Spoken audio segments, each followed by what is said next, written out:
Welcome to this episode of Diaspora Scholars TV, where we are interviewing Anaclate Luyali, a student at Bowling Green State University located in Ohio.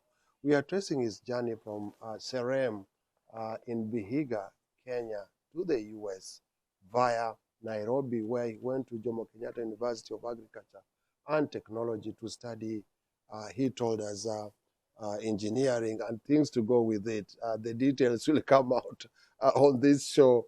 But now we are in the US. He started doing a master's in engineering management, right? Yeah. Excellent. And we've already talked, and so far it looks like things are working on really well. But there's a place you really want to go. What is that place that you really want to go? But before then, in our first part, you told us how you were trying to repair, various agricultural equipment all over Kenya. And you alluded to the fact that we do have some sophisticated equipment and machinery in Kenya, in farms in Kenya. Which is the most notable example you can give of what you thought was, state-of-the-art installation on a farm in Kenya? By by sophistication, really, and by like it would surprise you, there's equipment in Kenya. I also want to talk about like the size, okay, the sophistication. Mm-hmm. So there's people in Kenya that do, for example, drone spraying, right? So they spray large tracts of lands with drones, right? So the drones you use, like the ones we see with people use for maybe videographing or taking videos for weddings and things like that. There's people who have imported drones in Kenya. Wow. And they have attached tanks on those drones, and they load those drones with chemicals, and they spray farms. Yeah, so I think maybe that might be.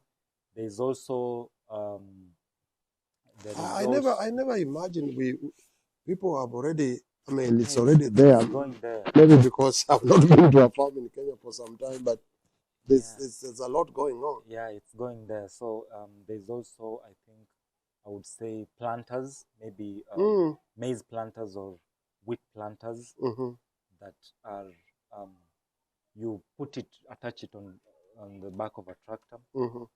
Then you sit in the tractor cabin. You've calibrated everything. Your land is on the map. You're using satellite. The tractor or the equipment has a GPS. You put coordinates on the GPS. You sit in your tractor, and then you go spraying, and it will spray the tract of land you want it to spray without spraying twice. Oh, yeah. Yeah, because you want, when it's spray here, that's done, without spraying twice, without overspraying, without underspraying at the same time. So you've calibrated everything to perfection. And that's equipment. And planting as well. Yeah, there's equipment, I think, now to talk about the size aspect I was talking about.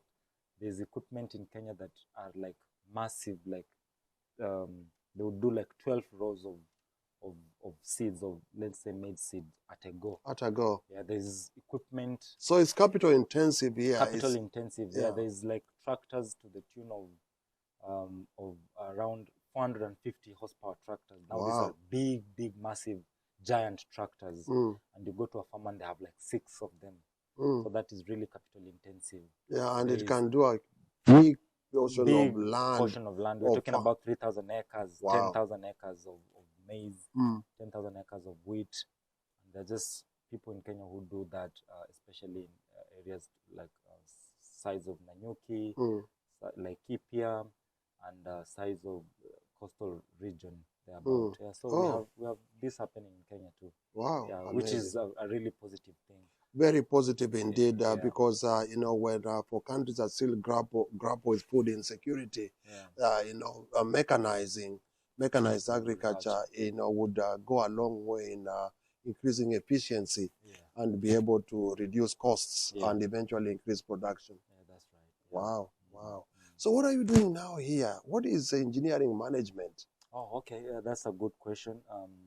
So engineering management is basically managing engineering processes, and particularly what I'm studying is managing engineering production. production in an industry setting. So let's say you are manufacturing, let me say, a part for a vehicle. Let's take an example of like a part for an engine for a tractor. That brings it home much easier. So there is what goes into the production of that part.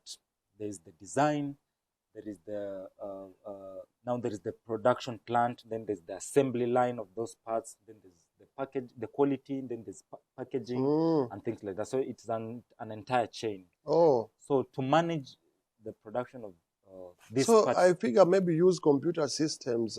Yeah, now currently that's where it's going with the industry 4.0 revolution. That's where it's going, where there's a lot of data collection on just the production of that part, so that we ensure that if it is a plant and there is a machine, for example, that let's say a mold or a press, that you design the way you want a part to look like, then you feed another the mold, you feed it material, then it will cut to that specification, then mold it, then give out that part. So there is a lot of big data and Internet of Things and IoTs and things like that goes right now into those industries to be able to collect a lot of information. So it's real-time data and information collection that is guiding efficiency system, efficiency improvement systems. Yes. So when you collect this data, what you're doing essentially is that you're ensuring that you know where defects arise from in your production or assembly line. You know where your people management also, that is part of what we study. You know, for example, maybe after lunch there's a lot of defects after lunch break, and maybe that could allude to the fact that after lunch there's some laxity that comes in, so people are lazy. They have not picked up the shift yet. So you can also you can also try to align human resource capacities with production, and that is essentially what engineering management is, and that is what they teach us. They also teach us some of the courses like Lean System Management, Six Sigma analysis, zero defect manufacturing, and all this going to improving the efficiency of engineering, production, and manufacturing. Yes. Yeah.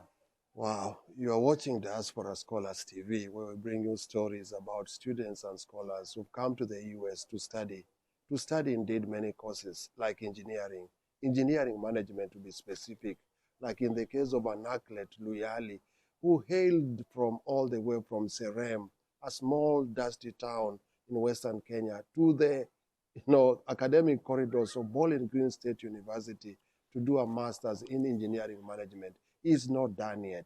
He has plans for the future.